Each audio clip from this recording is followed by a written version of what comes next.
Okay. Sorry, I have one question. Yes, please.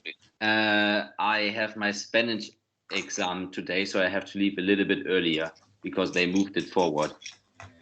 Okay, no problem. You will do your presentation tomorrow then? Yeah, that would be perfect. Okay, perfect. Thank you. Thank you. Okay, let's start. I think I've been told to remind you that you should answer some questionnaire about. I can make the reminder now, but I will say yes. It's about the master. Okay, you are having some subjects of this master. So as a master, you should answer some questions about the master. And there's a I think there's a link that I will share you. Okay, I will share you, and you should try to get to it. Let me copy, and then I'll share with you. Okay, here it is, and then I put them. This is what they told me for telling to you. Okay,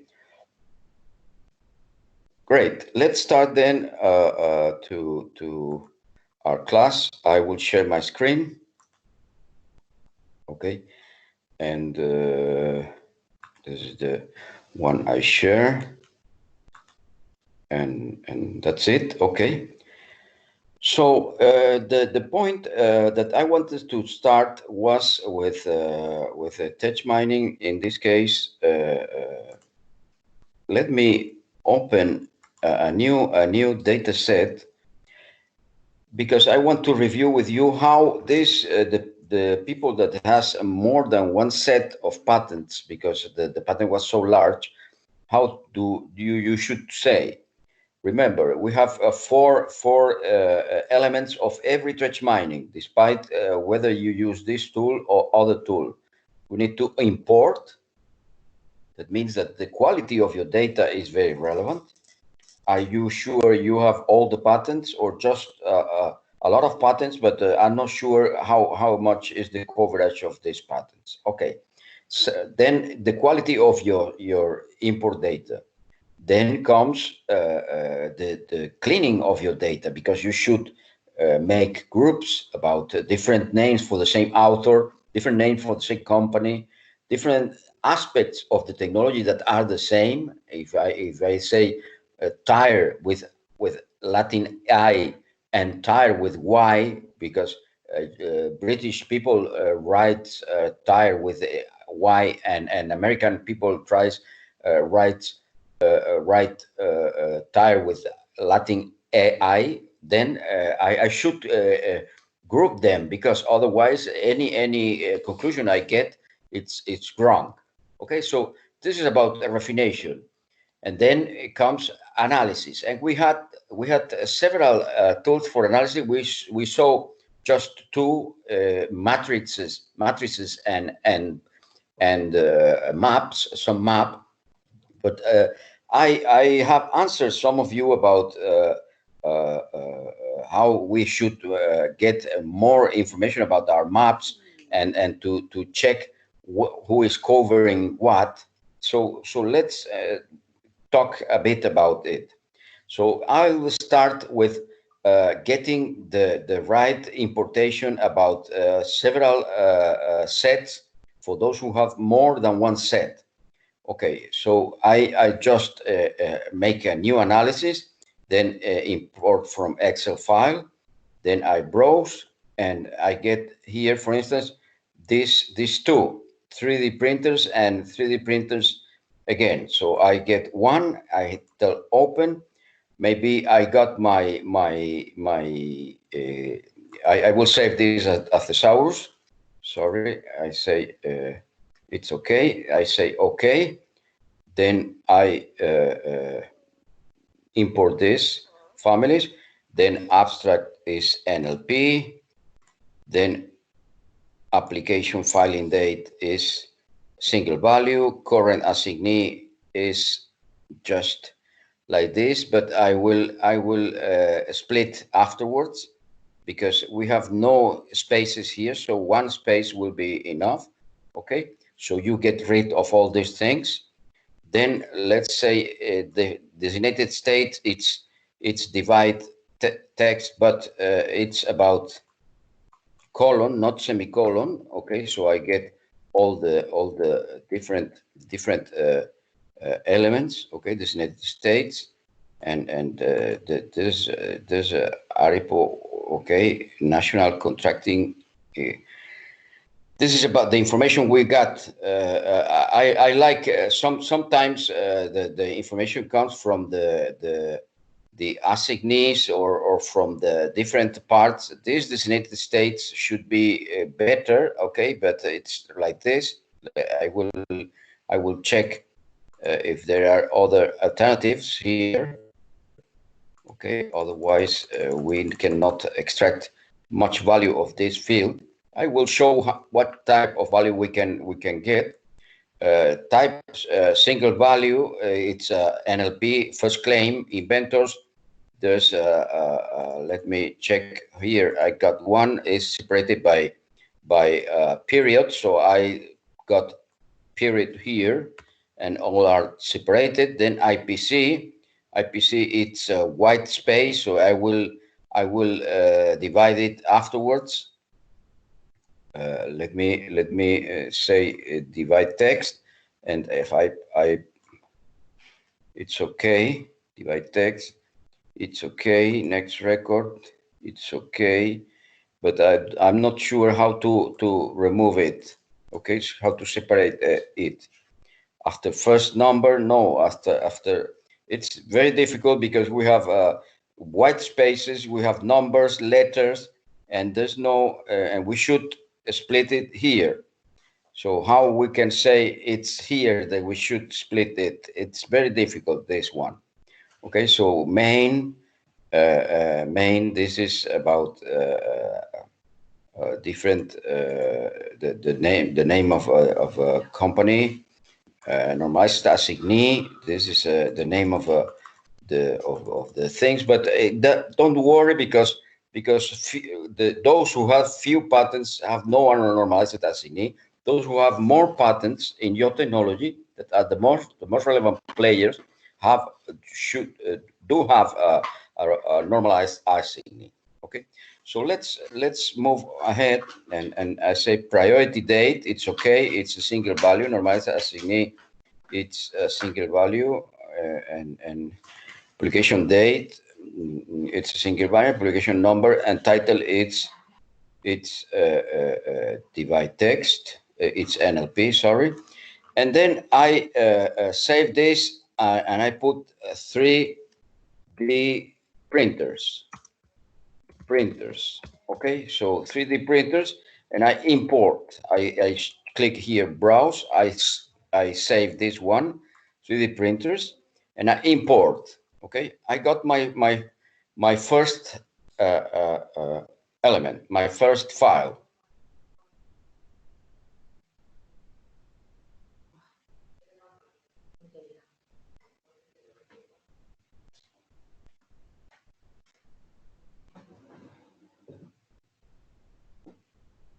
Let me import.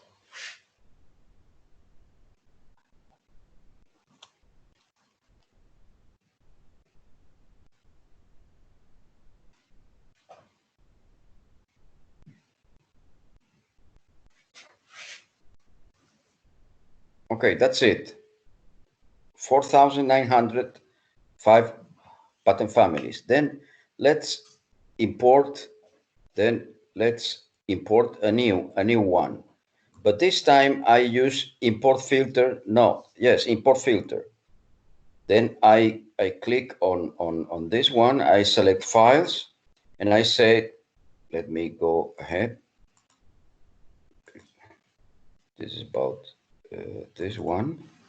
Okay, this one and this one. Okay, so I have this one from 2000. This was the first one, and then let's open the second one. You will do the same in a three, in this three, or in this three as well, electric bike. Okay, so I open it, but now I say, let's then I guess I have no this, so I select a new filter directory because it's not here in this list. Okay, so I have to select a new file directory. Which one? The one I created here. So it's here.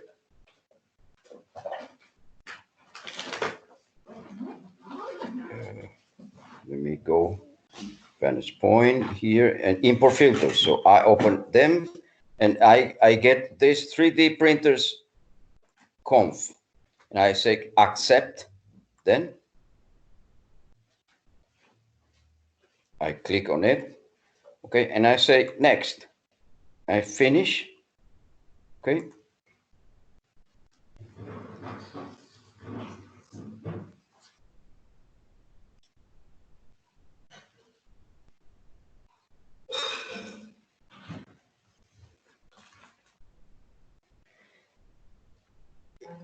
The more relevant for you is always to have a good data and a good cleaning, because afterwards you can make whatever analysis you want, whatever representation you want, whatever visualization or different representations you want.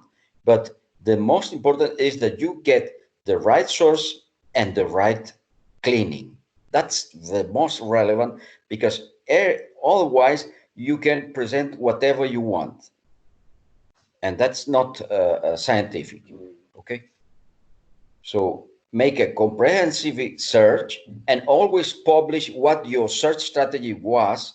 Not in this case because I provided you, but normally when you do any job of this, always make publish your search strategy, because everyone, any other people that want to represent or to reproduce your results should know what strategy you use, and then check if your experiment was fine on the conditions you started. Okay, that's the point. Okay, I got this one 4,900, and I got this one is 10,000. Okay, so I will join both of them. So I go here and set data set and refine data set fusion. So I will force vantage point 1, okay, and vantage point 2, just the same filters.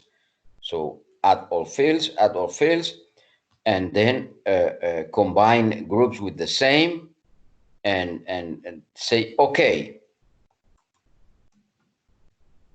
Then I got vantage point 3, which has 14,910. Okay, 5. This is the fusion of all these files. So this is how you can fusion everything.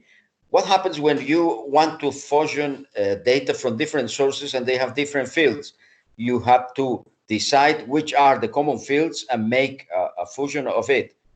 And if you want to keep files fields from the one of the sources, then you should know that it will be only 50% or less, depending on the size of your composition. So this is about this. Okay, let's go into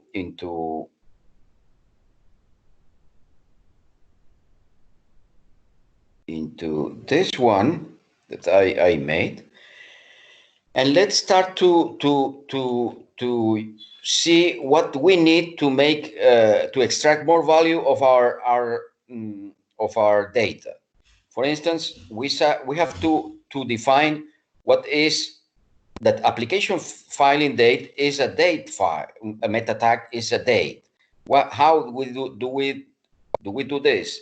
It's about with right button, we go here and we say set meta tags. Then I click here on date. It's here. Document type. It's well. It's I will remove. Then date is here. I add. Okay. and then say OK. So it knows the tool will know that there is a date file. This is the same for organization. It's an organization. The same for countries. The United States is countries. First claim. It's maybe it's a training file. Okay, I will set a meta tag for it. Set meta tag as a training field. Okay, I add and say okay. Now it's a training field. Okay, IPC is a classification field. I will set the meta tag. Set the tag is a classification. When you use established filter, you don't need this. Sorry.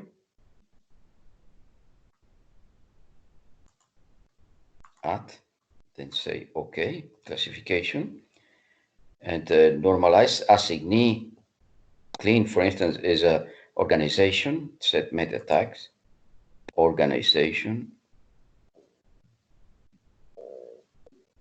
Here it is. Organization. Say okay. Priority date is a date. Then I need, if I want to get the sense of years of publication or years of protection, then I can extract the years of the priority date. Okay, and also the same for publication, the extract years of the publication date. I will get also the meta tag for this is a date as well. Okay, then I say okay, and the same for it. It's a date. Set meta tag. It's a date, and I add okay. Publication number, no title is a training field, and that's it. Okay, so I get this. Then I recommend you, instead of working with current assignee, work with normalized assignee.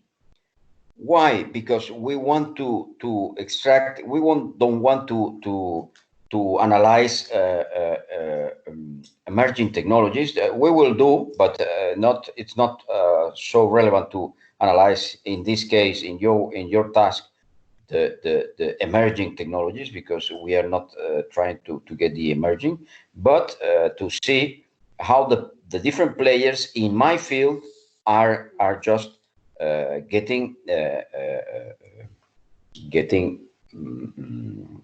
appropriability. Okay, I could divide and make a cross between IPC and assignees and get with different IPCs what are the main assignees for each IPC, and then make the analysis for it. But let's do. We saw analysis, and here we saw matrices and maps. Let's do, for instance, browse a classification tree. We can browse a classification tree and get what is my PC, my IPC. If you have many items and make a long time to process. So let's cancel. It will be done like this, and I will see how the different aspects of the technology are being covered in my technology. Has different classifications. I can study by any classification what this is what is this exactly, and then make it. Anyway, I will make a cancel. I will make I will go here, and IPC, I make a list, create a list, and then I group them to have a list cleanup. General IPC, okay. Then I say that's it, because I want to group all the same terms to make sure that I have counted twice the occurrence of any classification. So I just group them.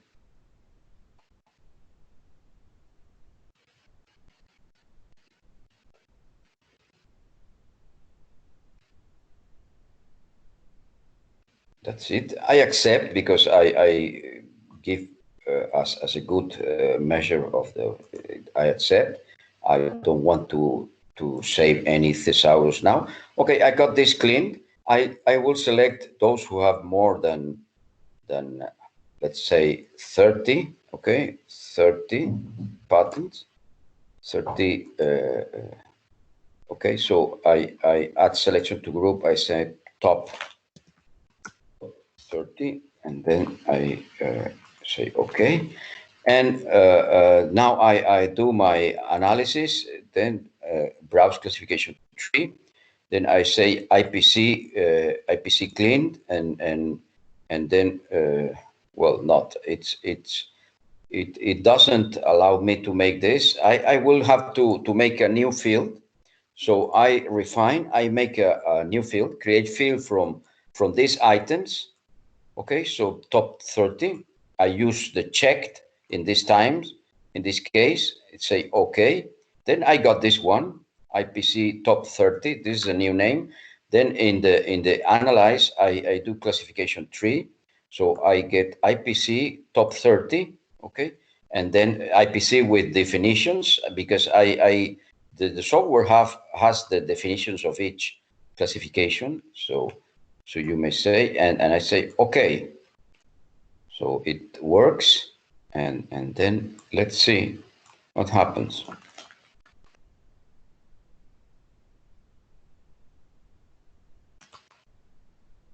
Okay, let me check. No result. Not parse. I have problems here because they are twice. Then I need to split it. I go to summary. I split them. Let me check. IPC clean this one. Further processing. So here I divide at white space.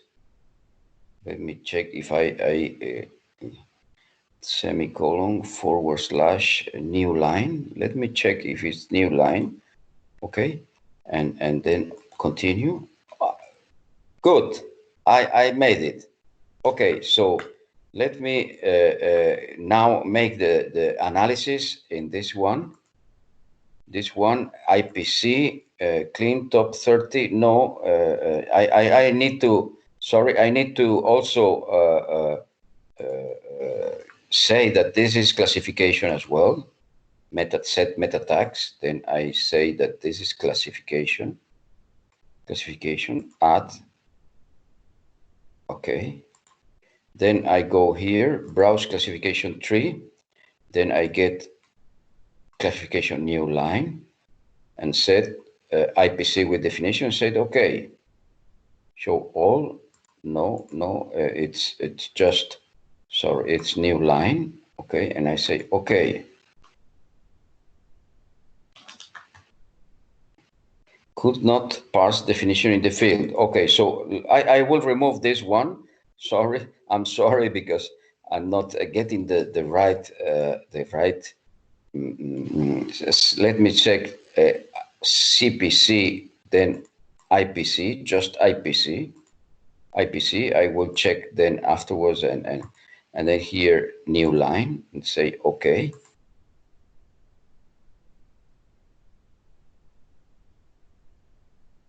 I don't want the definitions. Maybe I can make a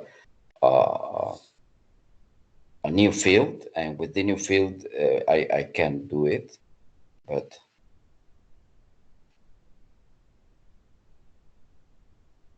let me now get this classification tree. Will give you a view of what is covered in a graphical way, and I think you could add it if you have time. If not, of course, forget it about it. But if you have time, you can add it to your report but with the explanation of what fields are being most covered and what fields are less covered in this technology, so you can see. Then let us wait a bit, and then I will see if it doesn't shows. If it doesn't show, it goes faster. So I don't want to show it.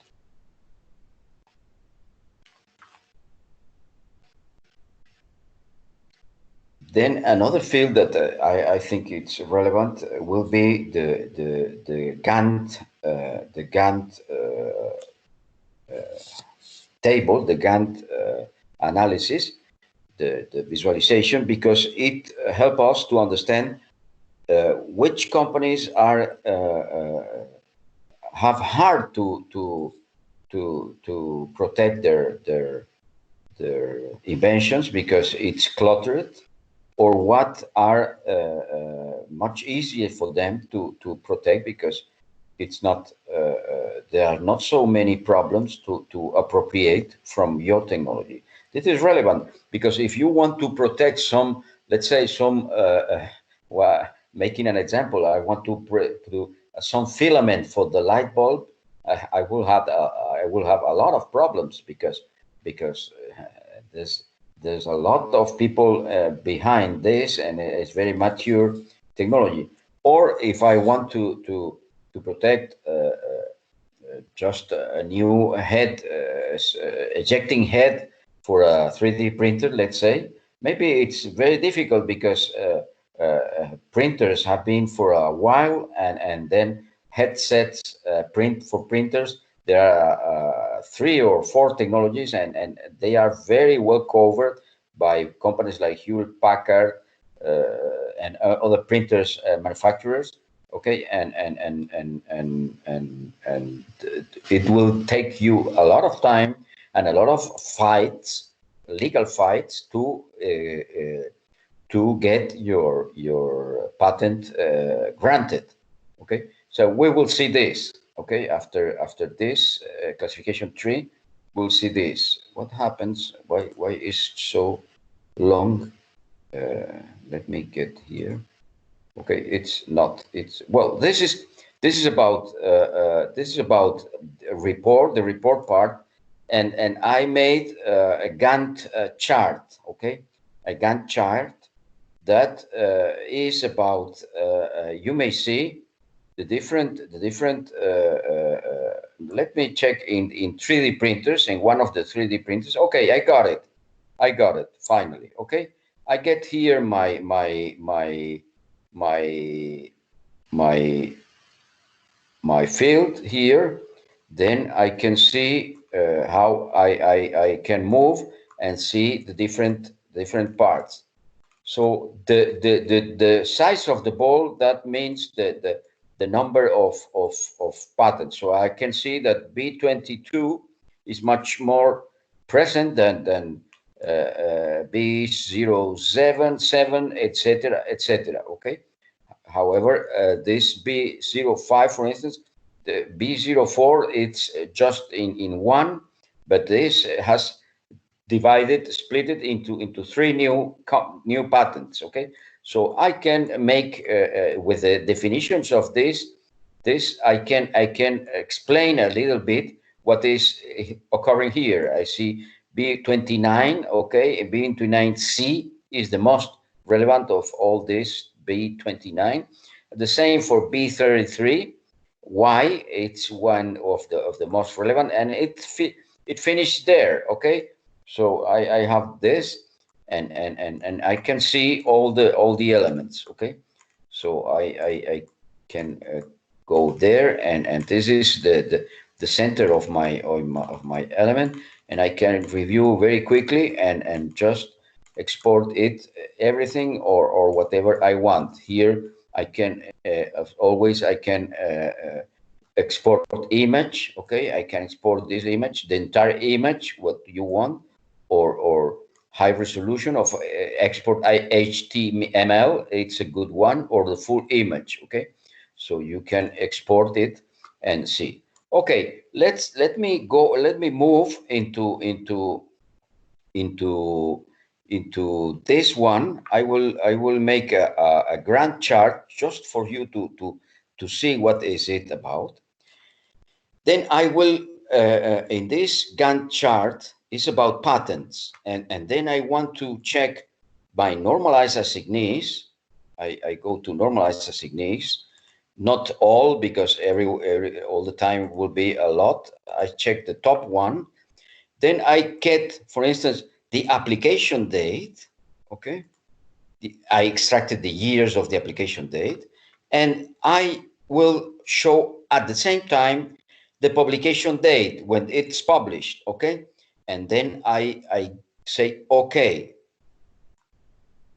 Then I get, it makes, and I got it. Let me show you. This is about the different top companies: Hewlett Packard, South China University, Robert Bosch, Harbin University, Zhejiang, 3M, Juling, Siemens, Kao, Autodesk. These are the most relevant, the top 10, but you can make the group you prefer, the American group, the Chinese group, and make analysis about it. Remember, you can make the groups here. Let me go to normalize assignee list, normalize assignee here. I got the top, but I could make a group of Chinese, for instance. So I say Wuhan University, okay, Wuhan University, it's a Chinese. I made a selection to and put here Chinese.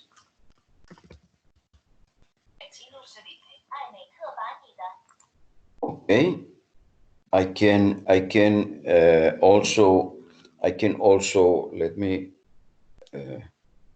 my Google Assistant just shut up my Google Assistant, and then I can make not sorry, it's about not well, okay, this is okay, this is okay, this is not okay, I remove, this is okay.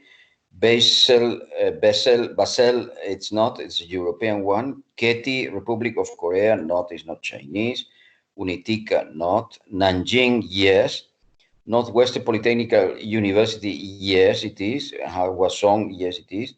Tsinghua, Applied Materials is not.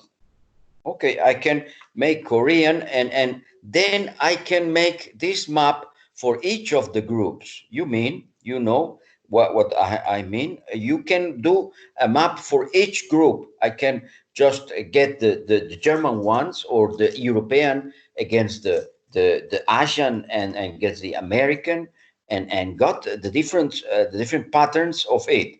So I can get here. What does this data mean for us? This is the data when they solicit, they ask, they apply for a patent. And this is the data when they were published. And probably this publication data is not the publication of the application. It's just the granted. So I can presume that this is when they went granted for the patent. Of course, I get, if I combine this publication date with a status, I can make sure that this is really a granting date, or is just a publication. But in this type, I guess that is the granted date. It's not the grade, but it's when the public, because most of the patents were in a valid state. So if they are published and they are granted, okay. So they asked here, but they started to get granted 2.5 years after. So this was the period where the company had to struggle and to fight to different opponents to get the patent granted. And probably the patents were much more limited from the ones they apply for, because you just claim that you have discovered everything, okay, let's say, and you just put compared to two or to two different patents, and the examiners also compare you with 5 or 6 patents, and they say, well, you are not yours, you may claim this, but this not, because it's in another, or this patent just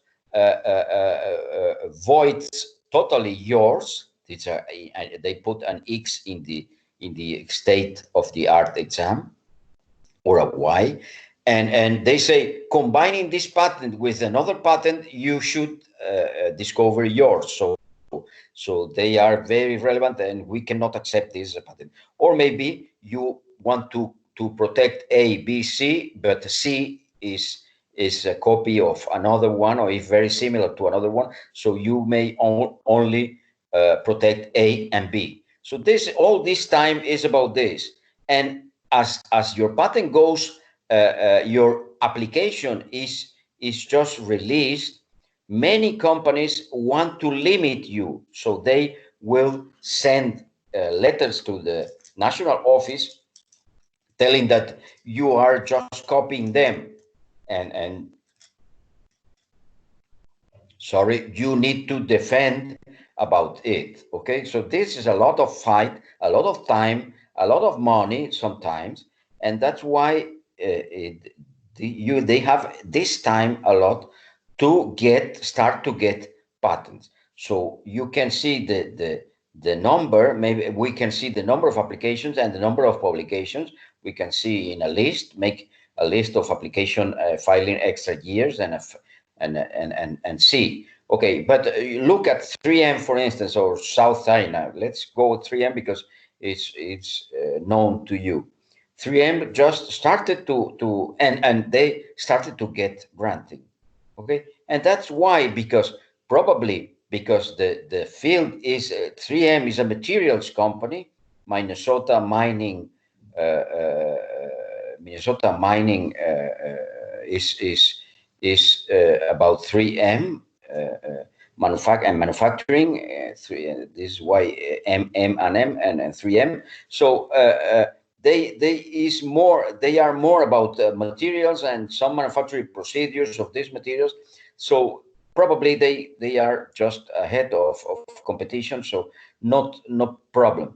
If the patent is key, then it's a very interesting thing. For instance, do you know that all the screens in computers, in laptops, in televisions, for instance, have they use LG OLED technology. So LG gets money for every television. But in the case of computers, special laptops and televisions, all the screens have a special film that is covering it, and this film is patented by 3M. So they get money for each laptop is sold, and each television is sold in the world, a flat television. So you may have a special patent that can be a key element and can give you a very good how I would say a good grabbing about the whole thing. This is about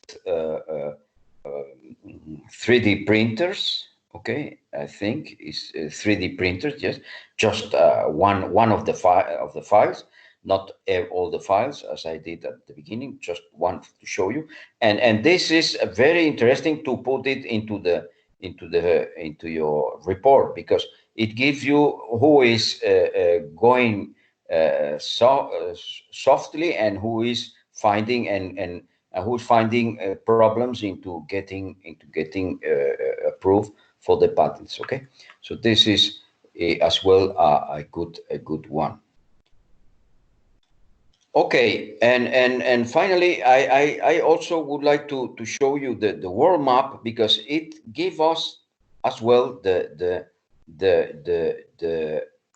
let's make it, and it gives it's well the data here gives this us, but we can see Canada 360, and then Spain 506, and so on. So we can see the difference. Maybe in your data you get a better picture with different colors. I got this one because most of the data is 300 and are all in the majority of the same thing. So I cannot see the difference between one or another country. Okay, but this may if you make for one company, you can do like this. Let me show you how you can do it. It's like this. let me go into normalized assignees. Okay. Then if I want to make a map of just one company, I can just add selection to this group, and I have said Hewlett Packard, HP. Okay, so I get this one, and then I can make a field of it. Just and I refine, create a field from group, and I say HP. I say okay, and this is about HP. So I can get for this field, I can get the map of it, and as well to have the map for it. And it gives me also how many countries are they protecting their patents or not, the group of patents or not. So also gave me about an idea about appropriability, and of course the portfolio of classifications of each company is also interesting, just to see, as I saw here, just to see which one is more relevant in the let me see where is not here, matrix list licensing. No, it's not here. Where is it? It's here. Where do we made where do we made our new ones? I'm lost here, and I don't see timeline. No, it's a timeline, and then I cannot see here as well. Let me check here. It's about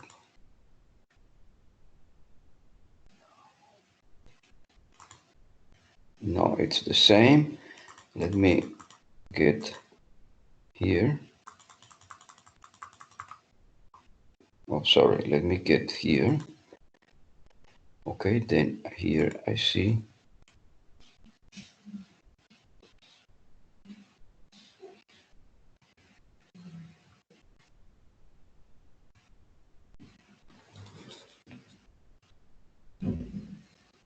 No, I cannot see now the IPC top 30, a new line, and this is a list, a new node link. Okay, here it is. Okay, and see how this is for all the companies, but I can make it for one company as well, and create a new data set just for one company, and see this one compared to another. This is a comparison about how each company is positioned in respect to a company. Okay, so it's not a quick analysis, but just with one feature compare for each company, you may get and how many patents the portfolio they have, and can give you a good idea about how a company is positioned with respect of the in respect to technical appropriability. Okay, it's just one of this one or this one. It's the same. Okay, so or the countries as well, as I showed the countries, the countries map. Okay, the regions, the regions map. Okay, so this is what you may get and here. Okay, this is what you may get here. Well, we have no much more time, but we can do, for instance, the analysis, the emergence. As I said, the emergence is based on a very relevant and documented and scientifically proved method of calculating emergence, and I make ask what the emergent terms here in the abstract NLP. It's not clean, so probably buzzwords will appear, but just to show you how it works. The year field, I can say the publication date. Then the organization, I will say the normalize it assignee clean. The person will be the inventor. The inventor I select is not a person field, and location field, it's designated states, okay, and choose title is title, but I have not person field. Then I have to cancel, then go to again to summary and inventor. For inventor, it's I don't have inventor here. Inventor, yes. Inventor, I have to set a meta tag, and it's a person. It's a person at, okay, and then I say okay. So I again make it and say abstract NLP, okay, shows year field publication date, then organization is assignee clean, okay, then inventor here, inventor, okay, and here choose location is about not the, and this one is about the title, okay, so I say okay, and then I will get a minimum of 9 years of data is required to calculate. Okay, it tells me that we have not sufficient years, but I will make this because it's from yes, but I can make it here in this, not in here, but let me show at this point. I didn't did it. I didn't did it. It's if I got, let me open a new one so that you may see this is vantage point 3. No, but this is, excuse me, this is about this one will be different years, so I will calculate, okay, not rubbish or replacement. This one, okay, should year is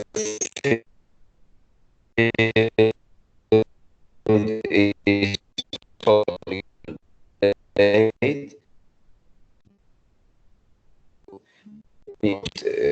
This is normalized assignee is set meta tags is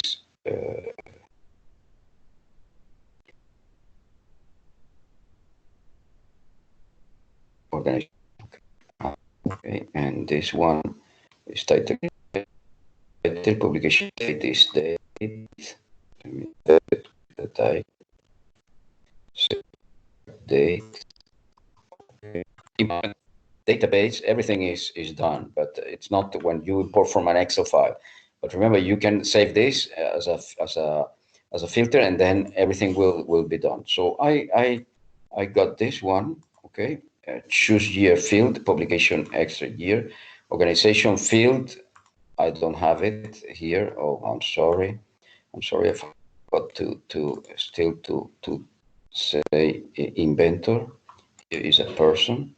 Set meta tags is person at, okay, then I finally got here, okay, it's here, sorry, it's here, okay, choose year field, publication field, choose organization, normalize field, assignee, choose inventor is inventor, choose this location field, no, sorry, it's not how choose title, okay, so it's okay, let's forget about location, and let's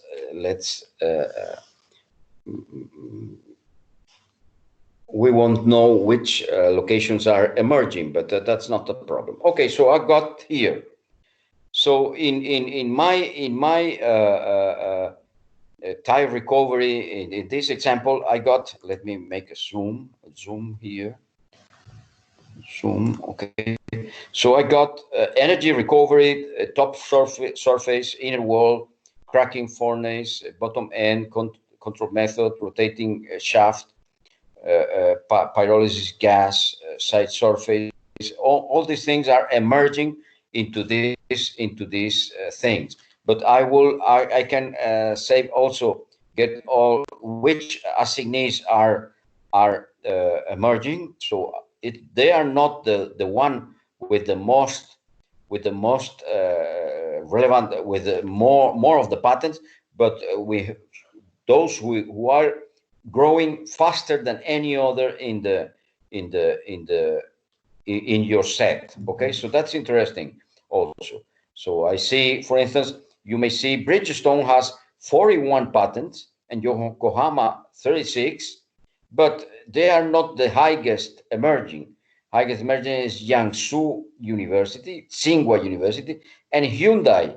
Okay, it's the score is here. Okay, so but Jiangsu University is much more emergent than all the rest. The rest we can make just Hyundai is much less, but is higher than any other. Okay, so they may have more grow higher growing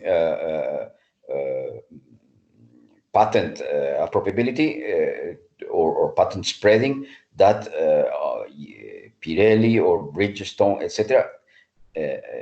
Despite they have a lot of more patents. Okay, more than double the patents of Hyundai, etc. Okay, so this is about the type of elements that you make talk about appropriability, and it makes sense. Okay, as well as the portfolio of each company.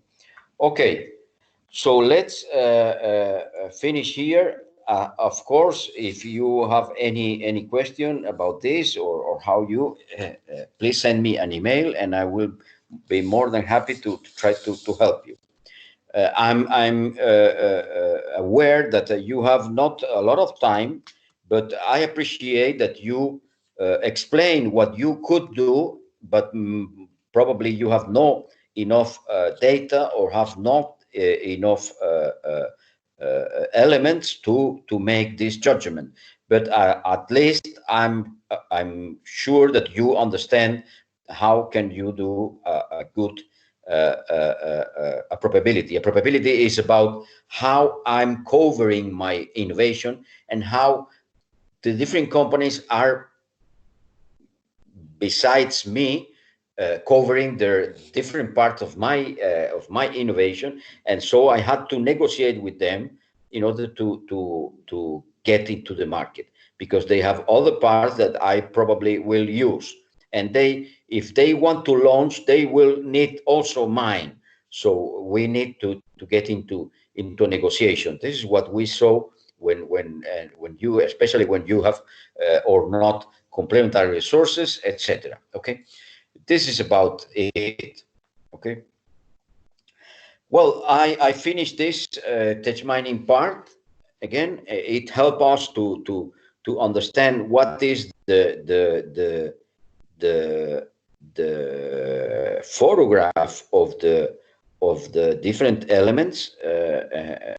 I, of course, I can get information about publication articles, about patents, as I show here, or even a table about market locations, or a table about market investments, etc., and make a graph of the different analysis and graph of the different market location. If I go to Factiva, database Factiva, it has a lot of news about market of every company, and I'm sure that the largest company in each of your technology have a lot of marketing information. But Factiva is not a free database; it's a paid database, and therefore is not available for everyone. Reuters, it's a news company. They also have news, economic news database, but it's also of payment. And so not you, not our university is not subscribed to this, but probably the economics university, the economics university here and in your countries are already subscribed, so they can analyze also marketing data about it and make all these things with marketing data instead of patents or instead of scientific articles. Okay, let's see how can we. Is there any team that would like to start the presentation today? Of all the teams would like to make the presentation tomorrow? I mean, our team already got a presentation prepared, so we could start today. Okay. Same okay. with our group, the Smart TV.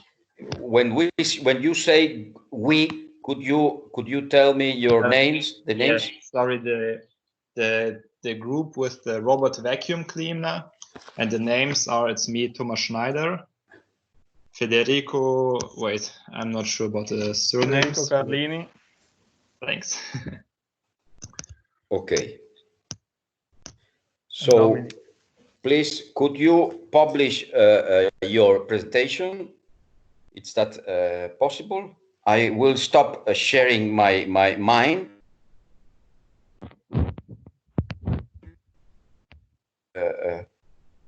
Show yours. Okay, so click and say share.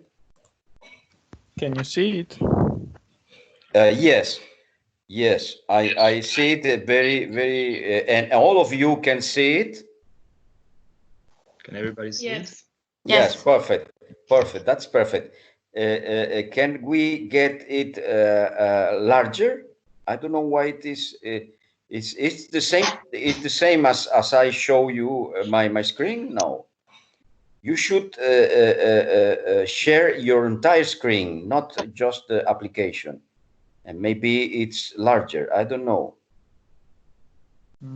Federico, can you try it? If not, it's better now. Now it's wider. Yes. Perfect. That's start to see a good, even better. Okay. So please go ahead then. Okay, Dominic, you're also in. Okay. Yeah. Okay. So, okay, then we will start with our presentation. Then another time. Hello and welcome to our presentation about robot and wait a second. Thank you very much. About robot vacuum cleaner.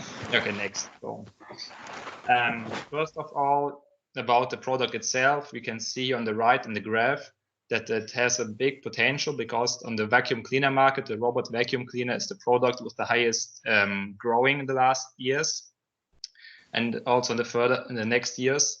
And our presentation itself will be first about the technology approvability presented by myself, then the complementary resources presented by Federico, and finally the dominant design presented by Dominic.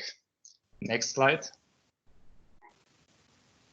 So first of all, technology approvability, as you described, is the ability for the companies to gain profit from the invention. The most important part is the protection, especially with patents. So we did a static patent analysis. We did it already in the past. That's why we did choose in a different way, but at the end of the day, it's the same way. We got our database from lens.org. That's an open space, a free database. There we also did some modification for the data and put some filters on it to get the clean data. It's like on the screen like the screenshot from Excel. With this data, we finally did the analyze and also the interpretation of the results. And after the static patent analyze, we also checked the current trend and compared it with the real market. So next slide. So back to the results. The first result is just the quantity, the number of patents. These are the leading companies, and you see that LG and Samsung has the biggest number of patents, of course, because they also got the biggest product range and many similar products which are also included in the same patents, which are not robot vacuum cleaner, but similar. And other companies like iRobot and Electrolux are younger companies and also more focused on their products. Like Dyson also just do backless vacuum cleaner. Okay, go on with the next slide. But after the quantity, the more important part is the quality of the patents. And there you can see here in the graph that iRobot, for example, have the highest number of citations. All the following slides will be the average, so the average number of the citations. Here you can see that iRobot is definitely leading in the market, so they have the highest citation, the highest quality in the patents. Next slide. Excuse me, may I make a comment here? Yeah. As I told to another group, citation works perfect in publications. The more a publication is cited, the more relevant, because you need to cite every part of your article and of your investigation to publish. Okay, that's right. But that's not true in patents. Many researchers have searched about how to measure patents by citation, because it's a metaphor or a simile regarding publications. So if publications are most cited are the most relevant, so patents, the most cited, are the most relevant. How a citation works in a patent? When you patent something by law, you need to mention at least 2 patents that are close to yours. But as you are an inventor, you don't want exactly the closest one, but something that is very close to you. And you cite these 2 patents. Okay, you decide which 2 are the one that are close to you. Then each office, the examiners of each officers make some citations depending on the examination that they make. So it's not a consistent measurement, the number of citations that may the office of China, or the office of America, or the office of Germany, or the office of England, or the office of Great Britain. And that's why, for instance, the Great Britain National Patent Office made a publication regarding the false perception of people about citations. So citations in patent are interesting, but are not measurement of a relevancy. The most relevant patents are the ones that make more money, and the ones that are covering a larger technological space, or are key in a technology, because no one can put their product in the market without paying royalty. But this is very difficult to measure. So one measure that some researchers use are citations. So okay, you use a citation, that's fine, but be aware that it's not a good measurement of relevancy. Okay. Yeah, okay, then thanks for the information. We did both, but we also did other aspects, like you mentioned, like the tech class, but I will come to this in a few seconds. So the next slide is close to the one we just discussed, is the numbers of citation, but this time not only in patents, as you explained, but also in scientific paper and other scientific relevant magazines. And there is the same result shown, that again, iRobot is the most cited one, which why we come to the conclusion that the quality is proven with this citation. But okay, maybe we have been wrong in this point. But nevertheless, the other results are showing the same. Next slide. That, for example, as the next point, we analyzed also the family size of patents. That's what you explained. Yeah, that's also what you explained last class. That's the number of countries in which the same patent is protected. And here we can also see, of course, the dominance again of iRobot, but also of LG. But still the biggest number of iRobot, and that's the average number of the protection, and it's almost 70 countries. And that means that beside the high quality of the patents, we have also good protection, which is pretty important. Next slide. And finally, we also checked, which you mentioned a few seconds before, the number of technology classes, because these classes also include or are assigned for the complexity of the patents. And in this case, again, iRobot is the first place. So it has the average number of tech class in the patents, including, are really high, and therefore we can be sure that they have a high complexity, which on the same time is a good protection beside the patent itself. Next slide. And after this analysis, which was pretty clear that iRobot is in the theory like the technology leader in the market, we also checked the current trend. In this case, okay, we have checked which patent is the most covered, which one is the most cited, and so on. And it was pretty clear that once patent was standing in front, and it was one about of iRobot, and it was especially about automation, about mapping and routing, which Dominic will later explain. And with this patent, they could lead the market. Next slide. And finally, with all our theory in which iRobot should lead the market, we also compared to the real market in the last step and could see that real market confirm our theory that in the last 10 years since iRobot started to develop, they began to lead the market. They have more than 50% of the worldwide market share. And of course, the success factors was on the one hand, the quality of the technology, but on the other hand also, which is important, the strong protection through the complexity on the one hand, and the patents on the other hand, the international protection. But on the same time, when we look in the future, we have seen that the last big patent which they brought out, or the last big technology, was in 2060 with the mapping. And since then, they didn't develop much more. And that's also a result we got in this point, that even though you are leading, you can lead for 10 years, but without a constant development, this leading won't last forever. Next Could slide. we please go back one slide, one more back, please? Yeah. Okay. Here you say no, it's the next one. The next one. You say it's not the tool. It's not. No. It's the next one. Yeah. The next. This one. Okay. Yeah. This. I will also. It would put more emphasis also in the dominance of iRobot, because what are the tool? What are the main functions of a vacuum robot cleaner? Of course, it's cleaning, but also a very relevant functionality.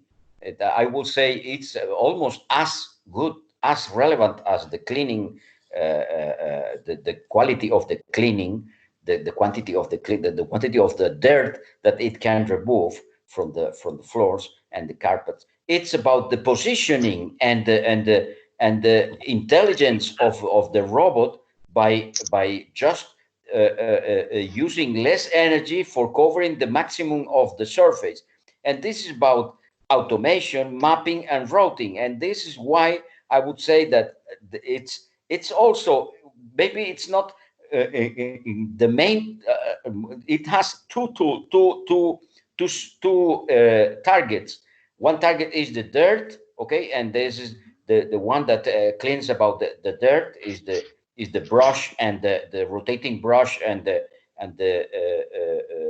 vacuum air and the air, but also the positioning. So the sensors and the routing and the intelligence is also almost a tool for positioning into the house, and therefore I'm not. It makes even more obvious that iRobot is leading in this also. So yeah, but so, maybe okay. I wanted to say that in the following slides. Yes, please. Yeah, but yeah, you are right. The tool is of course, it's not a tool because you described the tool in the past as the one which is directly connected with objective. But yeah, you're right. Of course, the automation is the most important thing to be a robot. And yeah, we agree, and we will continue with this, Dominic, in the dominant design. Okay. Okay. In order to produce a robot vacuum cleaner and compete in this market, companies must have several complementary resources. In this presentation, we divide them according to the phases that follow the life of the product. So the robot design, resourcing, then manufacturing, marketing and sale, and support and service. Like a case study, as a case study, we choose to analyze iRobot, one of leading companies in this sector, with a revenue in 2018 over $1 billion, and that produced 4.5 million of robot in 2018.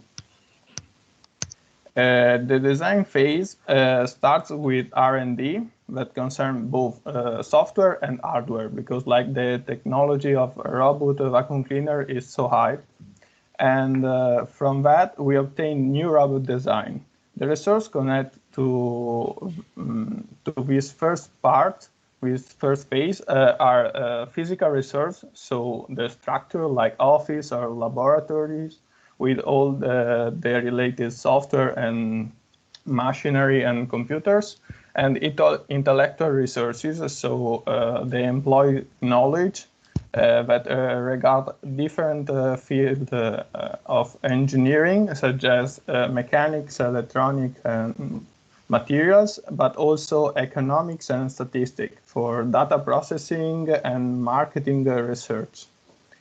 In the case of iRobot, we see from the graph that the investment in R&D have increased over the years, with the increase in revenue, keeping the percentage in invested revenue increasing. Obviously, this resource must be accompanied by the expenses necessary for the protection of intellectual property, how we see before. And regarding to manufacturing resources are perhaps the most difficult resource to acquire in a short time. In fact, in order to produce robots, we need to have consolidated network of suppliers and production and assembly line, therefore machinery and procedures, and also coordination of all that knowledge and resources, so a logistic team. iRobots, for instance, entrust the production to third-party companies that already have the necessary resources and knowledge. The production is delegated for the most part for 3 independent plants in China and another plant in Malaysia. In that manner, iRobot lead a production capacity of 20,000 robots per day. Another important aspect is about marketing and sales strategies, and also the distribution network resource. The marketing is closely related to the market and the needs of customers, and the marketing department must be able to manage and design the advertising and the public relation events, and also develop sales strategy and collect and process the market research data. Regarding to the network, to the sales network, there are both like physical but also e-commerce distribution, and in the case of iRobot, all the marketing-related choice have always been made by the company itself, which therefore has a multiple marketing office and team specialists, and the distribution chain are partially entrusted to external companies. For example, with Amazon, like e-commerce, but also private retails.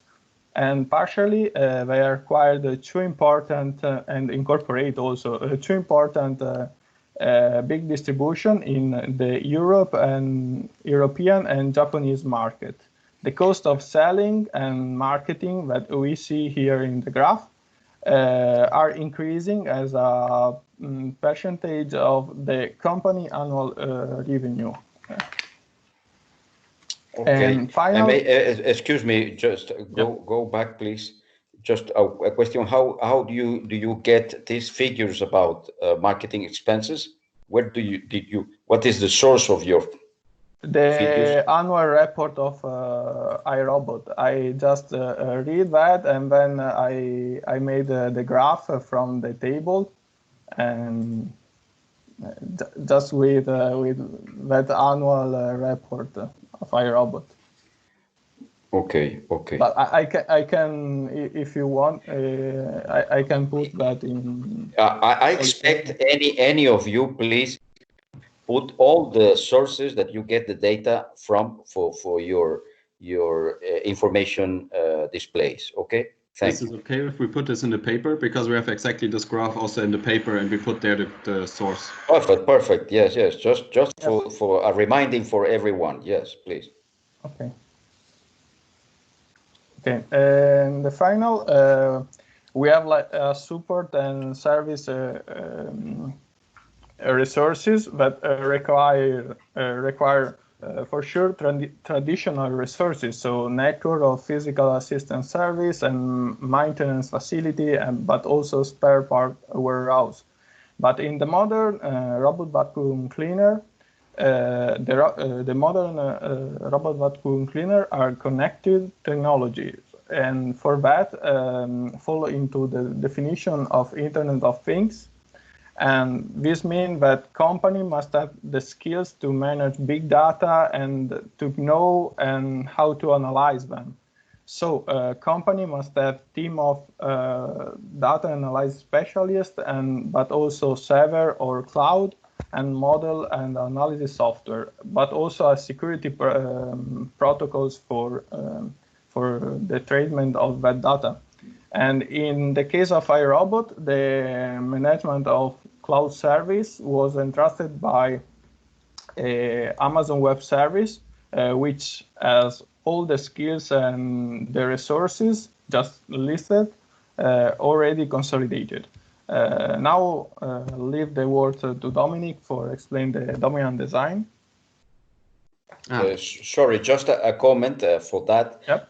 I'm very interested in your presentation. Is about for instance, some if you I don't know if you are aware that some household appliances have direct contact with the manufacturer. Have you seen is when you have a problem with your household appliance, you just push a button and they will just check all your appliance and give you a report, a very just telling you what is going on. And that's I mean it's the first part of the IoT environment. Okay, so yeah, also they can fix some problem remotely, and exactly. Yeah, I write all that stuff in the paper, and also that.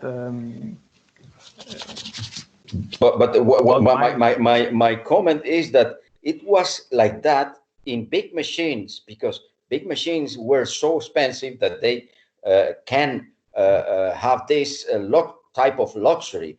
But now that sensors are going lower and lower in price, everyone can install sensors in their products and get information in real time of what's occurring in every product in the market. Yes. Thank you. Well, then I probably would continue after this 9084 stuff with the dominant design. As we already heard some things about iRobot, I just want to present you a bit of the most common features, not too long because I think we lost a little bit of time. For the part now, you should already know, at least most of you, what dominant design is. I got you the most basic points on the right side already. A dominant design is a certain factor which established itself into the market with quite some dominance. And I just want to point it out. It doesn't always have to be a technical better or a more improved one. It just have to be more dominant in the market at the end. So to the next slide, please. We have really a lot of different designs and a lot of dominant parts in our robots in total. As you can imagine, I just split those two into external and internal ones because it's better for me to show you. As you can see on the next slide, I will just talk a little bit about external stuff. Yeah, there's the picture. For example, the round shape, everybody of you knows it. There are only two shapes formed quite common, which got dominant the last 10 years. It's the round shape, and in the next slide you can see a D shape, but please stay on this one for shortly. As well as, for example, those side brushes on the top left and top right one.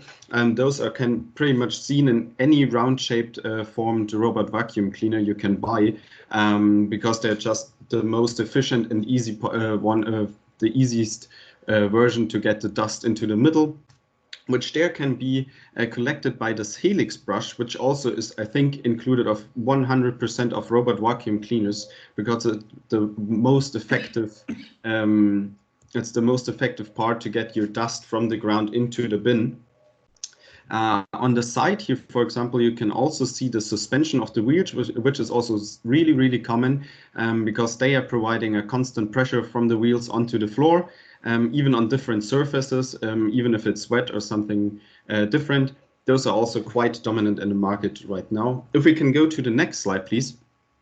We can see, for example, a D-shaped one. You can also see those suspension wheels with exactly the same technology on the sides. They are also always only two wheels which have motors and control, because it's way easier to maneuver, because the robot can turn by themselves over the middle axis, which is quite good for better maneuverability in your apartment.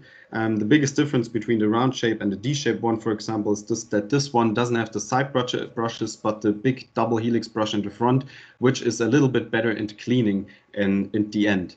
If we can go to the next slide, those features I just presented were just only external ones. Of course, there are also sensors, there are different kinds of motors which just are more dominant than other ones. But if I'm going through this, we will sit here for 2 hours or longer. So I just want to go into the more important internal ones. And the most important, we already heard from you, Professor, is this automation, or more specific, the SLAM, which stands for cementation, localization, and mapping. That means that a robot, when going through an apartment, is not only going through a random algorithm, it remembers the map and can create a map which can then be used to clean our apartment better and more efficient, which means it doesn't need that much energy, which means it's getting cleaner, which means it can have a lot more features of this technology only. And this one is just for effect, coming from military, for example. There it was developed in the earlier parts and then brought into some car features and so on, and is now especially also brought from iRobot into the robot vacuum cleaners with quite a success, as we could saw in the on the market sheets and on the revenue markets. So to come to a conclusion, before I'm just talking about external and internal features, robot vacuum cleaners, can you go to the last slide, please? Robot vacuum cleaners managed to establish themselves in the last 10, 15, 20 years, barely out of nowhere, especially because of firms like iRobot, who got some advanced technology combined with some clever marketing to get those rolling. And you can see probably those trends will not stop over the next years. And I hope we could give you some overview about robot vacuum cleaners, and thank you for your attendance. Thank you very much. I would ask you to the three people, to the three of the team. So, Yeah, please. So it's about what do you think that it's a similar thing like Tesla in electric vehicles? So Tesla makes a lot of development and is ahead of some companies, but don't you feel that automotive manufacturers can enter into it very soon, and will just remove all the advantage of Tesla. And I will translate this question to the iRobot. iRobot introduced this concept and make it the first one and establish the dominant design because it put the model of the round robot. Despite you presented a different one, I always wonder why there's not a square robot. Okay, I can answer this one for the yes, squared please. one. Yes. The squared one, the most things I found because of the squared one was because in certain position the robot could get stuck and only can move around with going backwards, and it's kind of complicated to implement this in the software. So there's much more effort to get a good software for a squared shaped one than for a round one. Interesting. Yeah, so in the end, the round one is way more easier to produce, at least on the software perspective. So that's why the round one, I feel like, is more common, way more common than the square shape. And the point is that the question is, iRobot was in the market, but now entered many cheaper manufacturers, even household appliance manufacturers like Roventa, for instance, or like Secotec, or different manufacturers with a lower price. Don't you mean that the iRobot market will shrink, and the benefits of it will shrink because competitors are catching up? Yes, that's what we were talking, what I tried to explain also in the end of the technology appropriability. That the problem is they got this innovation in 2014, 2016, which made them lead the market for more or less the last 10 years. But at the end, you already see in 2018, it's going down because the biggest invention was in the past. And of course, as you said, the most important part is the software. The hardware is more or less done. Everybody know we have to take the round shape, but the software will be developed. But the last big development for iRobot was in 2014, and since then they lead, but they're going to the decrease. And also what you mentioned, that cheaper companies will occur, and that's also a problem because, for example, in 2019 there have been a big fight in front of the big law fight because of Ninja Shark, I think the company was called. They copied more or less the patents of the ideas and the technology of iRobot and sold the product cheaper. And actually, iRobot blamed them for copying, for the imitation, and they lose the fight because, or they haven't. The fight is still in front. Still a law. No, it's still in the judge, but they can produce the other ones. So I think if they don't use the revenue that they earned and develop the technology and increase the deep learning and other self-learning software, they can't hold with this old invention for the whole future. So they have to continue developing. Otherwise, they will definitely lose the leading position. Thank you. Excellent answer. I will also add that you know that in Europe, software patented is not possible. You should patent it tied to a product. So you patent an algorithm for a product, but not a software programming. So this is not the same in the US. So maybe the leading into the software and these things could be in the US and maybe in Australia as well, but not in Europe. So maybe companies can catch up faster than they might think. Yes. Okay, thank you very much. I hope you can upload that. You can, of course, change it and upload next week if you want. Okay, but is there any other team that would like to make a presentation for today? Yes, the Smart TV group. Okay, with perfect. Louise, Evelina, and Ines. Okay, thank you very much. Let me just get TV. Okay.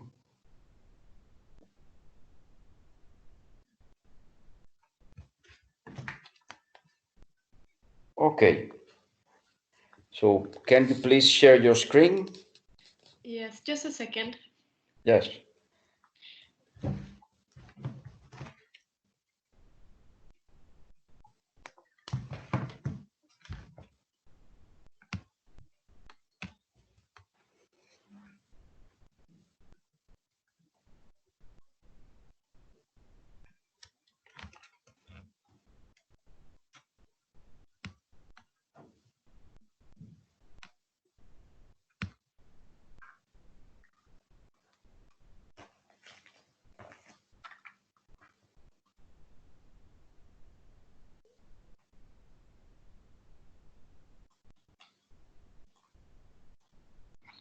Okay, do you see anything? Yes. Yes, okay. Could you make a whole screen? Yes. Yes. Perfect. Okay, hello everybody. I am Evelina, and with me are Ines and Luis, and we are going to talk about the innovation Smart TV, and we are going through three main things: the dominant design, thereafter the intellectual appropriability, and thirdly the complementary resources. And after this, I will shortly conclude this, and then we would kindly ask you to save all the questions and discussion until after the presentation. But before we go into any details, I'm just shortly going to explain what a smart TV is, so everyone is on board with that. Well, a smart TV is almost like a regular TV. The only difference is that a smart TV has an operating system, which means that you're able to connect to the internet, surf the web, and install applications in order to stream movies and listen to music. So it's a little bit more similar to a computer or a smartphone. Now, when this is straightened out, Luis will begin with the dominant design. Yeah, so the smart TV is interesting in the way that it is becoming the dominant design of TV. In stores, it is for sure the dominant design if you're looking for a new TV. But if you look into households all over the world, it might not yet be the dominant design. Since this is a relatively new technology, many people have not adapted to it because the TV they have at home already is still sufficient. And let's go through the dominant design of TV throughout history to understand where we are today. And let's start from the color TV and skip everything before that. So from when TV was of common use in all developed countries and had started to become a part of daily life. The color TV has not gone through any massive disruptive innovation. The design, screen size, thickness, resolution have changed a lot throughout time though. And the biggest incremental jump that the evolution of TV has made is the transition to flat TV and the increasing screen size. This has changed the way TV is incorporated in the furnishing of households. And of course, the technology have changed massively throughout time, from photoelectric tubes to RGB to plasma to OLED to QLED. The list can be made long of the background technology for the optimal resolution and viewing experience.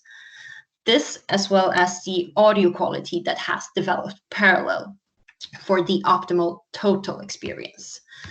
And the usage of TV have also evolved because of add-ons such as VHS, DVD, and video recorders that have changed the use of TV.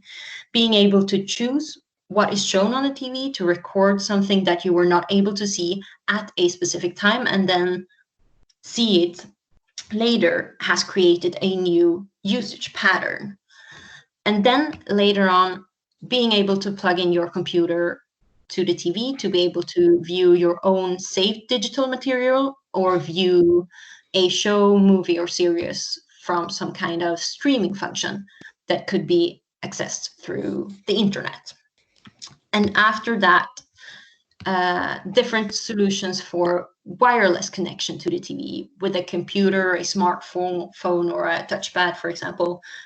We have the Apple TV or the Chromecast or similar. And parallel with the development of wireless connection to the TV, the development of smart TV was made.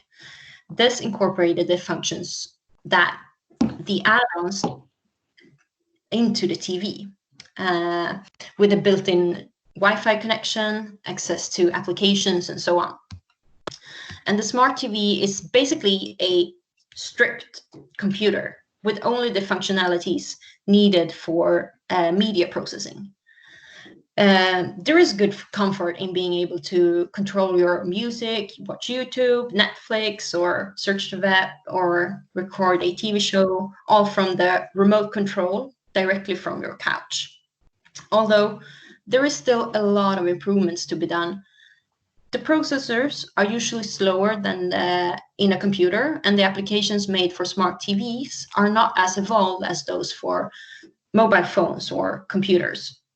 So the question now is if the smart TV will continue to be the dominant design, or if the Chromecast and Apple TV and such will win this fight, or maybe they will just work parallel for a long, long time. So yes, now we're going to take a look at the patents of smart TV.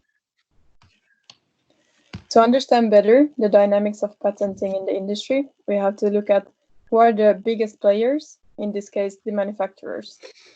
You probably recognize most of the companies, since many of them are also present in other markets, such as smartphone markets, etc. As the list shows, the market is mostly dominated by large Asian companies. And the first smart TV patent was filed in 1994, but as the picture shows, it took a while before the smart TV was commercialized around 2010. And after that, the growth in patents per year has been increasing significantly, and there is now over 250,000 patents and applications mentioning smart TV. And these three pictures aim to show the difference between the companies with most patents before and after the commercialization of smart TV around 2010. So before 2010, the traditional companies had most patents, but after 2010, there is more and more IT companies that are entering the field and patenting more. And this is because the smart TV has a lot of common technology with computers, and trends such as artificial intelligence and machine learning are also present in the smart TV field. And by analyzing the patents, it can be concluded that the smart TVs look very much the same and has the same capabilities, regardless of the manufacturer or the brand. And some manufacturers even make TVs for other manufacturers to sell. And in addition, instead of focusing on radical innovation, manufacturers are trying to develop the overall experience of the viewer. And the latest patents, they show that manufacturers are either patenting the incremental improvements to existing technology, for example, the screen quality, picture quality, etc., or then they're patenting own methods for interacting with the user, for example, speech, voice, and gesture, or then methods for data processing. And the most cited patents are not from the manufacturers. Therefore, a lot of the TV industry is based on licensing.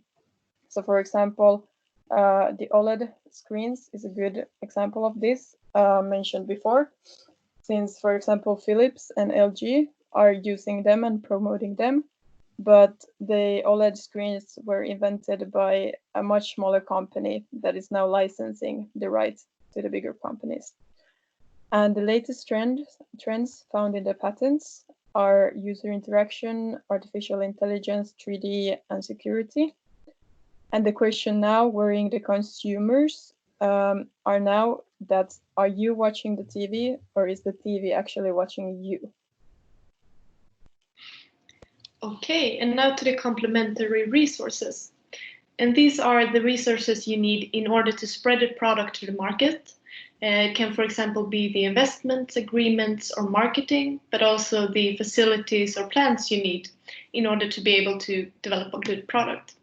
And this can be quite a complex structure, but I will show you somewhat of an overview of these resources of a smart TV. And firstly, we of course need some manufacturing in order to make the actual TV. And for this, we need facilities, staff, machines, materials, etc. And after this, you need to make the customers aware of your product. And for this, you need some management, such as marketing, agreements, financing, etc. And lastly, you need offices, staff, computers, stores in order to sell the TV and have some after-sales services. So how does the smart TV network look like and how big is it? Well, we know that almost everyone today has a TV, and we also know that about 70% of all TVs sold in 2018 were smart TVs. This means that a high production capacity is needed and that there is high competition for this product. And about the manufacturing, most of the components of a smart TV, such as screen or bottom chassis, are made in factories in Asian countries, such as China, India, or Korea. And however, these components are often shipped to other places since the manufacturing of the TV is spread out in the world. Some of it is in Asia, but there are also facilities in Europe and America. And something that is quite interesting is also that some of the smart TV companies actually buy their components from other brands. For example, does LG sell their TV screens to, among others, Sonic and Panasonic. So it's quite a big and complex network to sell and distribute the smart TV. So with all this said, we know that the smart TV is the dominant design right now, but we do not know if it will change in the coming decade. The smart TV has an intensive patenting and licensing, and also that we need quite a high production capacity for this innovation, and it has quite a complex network to make and distribute the smart TV. And that was all for us. Thank you for listening.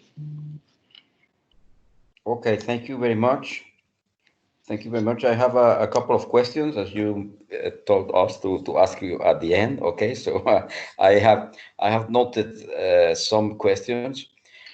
I will go from the last part to the first part. Okay, so you said we don't know what coming from the in a decade what will be. Okay, but I put the question to the three. How would you guess a good guess based on some evidences about the next what could be in the next decade?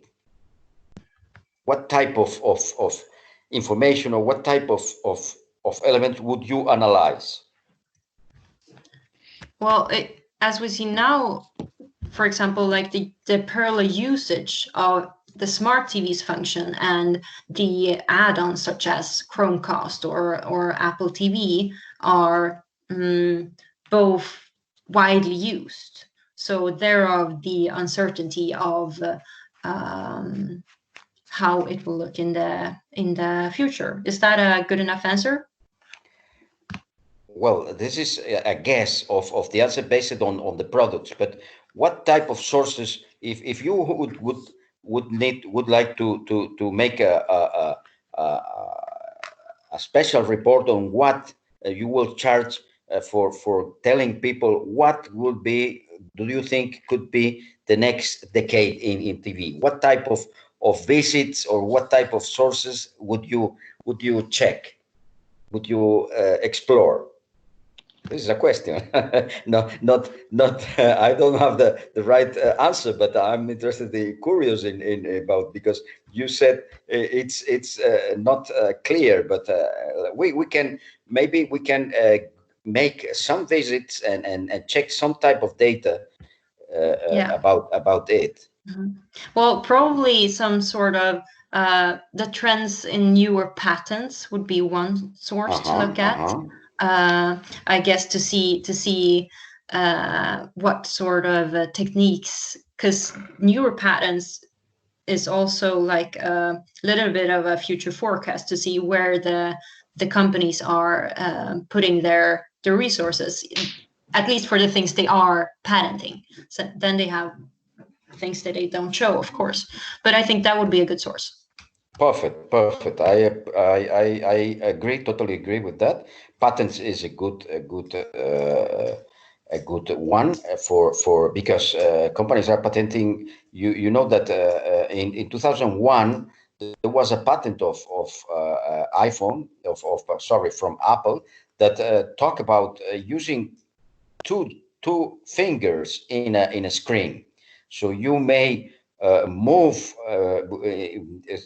by increasing the gap between the two fingers. You may enlarge a screen or just reduce a screen. This was a patent, and nobody took care of it because nobody thought that a phone could has a screen. So this is that it was very, and in 2007 the iPhone appears. So it's very relevant to check about what companies are patenting and what are the newer patents, as you said.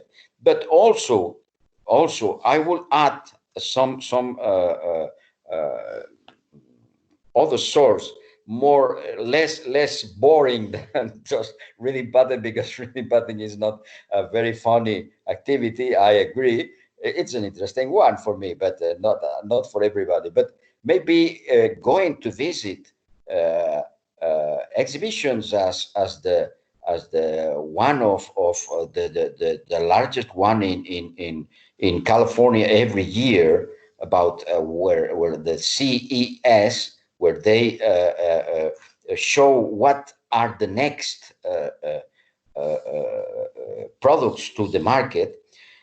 Of course, you cannot get a picture of what is shown in the CES exhibition in California 1 year, but if you visit 3 or 4 years, you can have a picture of how things are evolving, and so you have how it could project into the next 5 or 6 next years. So this, complemented with the patents, can get you a good feeling of what could be the next thing in this particular market, for instance. Okay.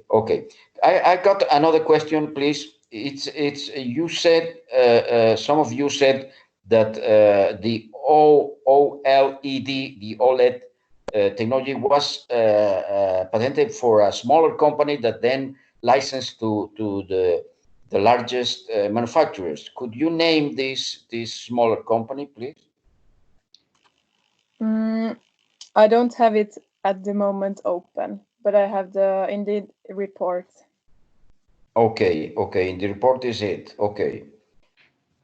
Thank you. And the other question is regarding at the first of the presentation regarding the dominant design is what is that? Did you have a feeling about the entrance of the streaming technology and the smart TV?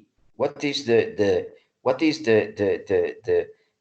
maybe the streaming technology was the egg and the smart TV was the hen, or is it the opposite, or what is? I think my perception is that streaming technology was the egg and smart TV was the hen, but maybe it's the opposite.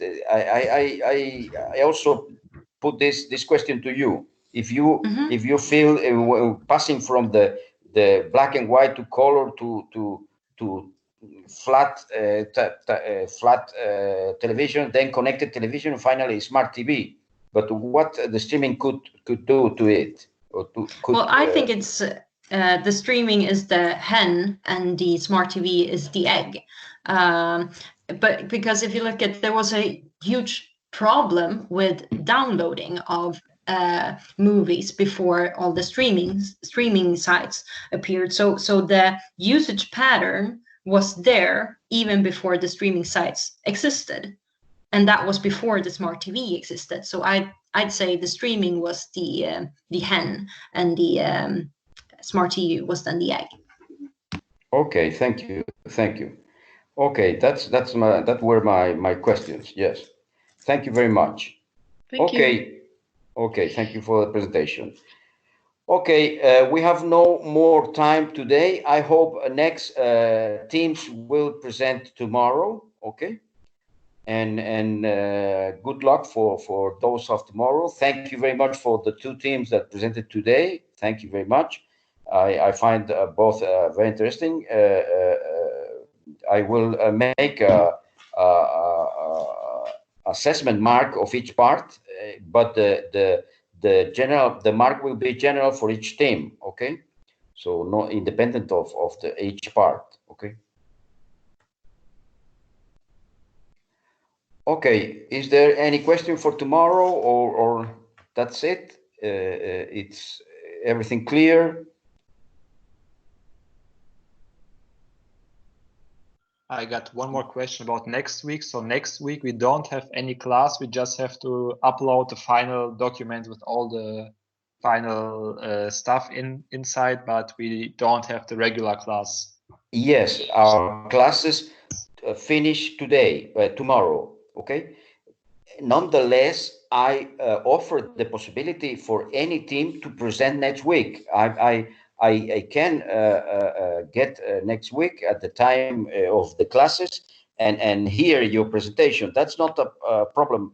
I mean, I offer this extra time for you to finish it if you would like, but it's up to you. And it won't. And I said to some group, it won't change any mark possibility presenting now or presenting tomorrow or presenting next Monday.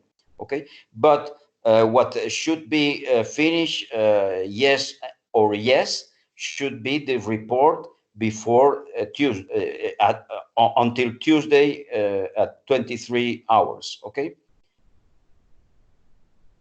Okay, thanks for the information. Okay. Is there any other question?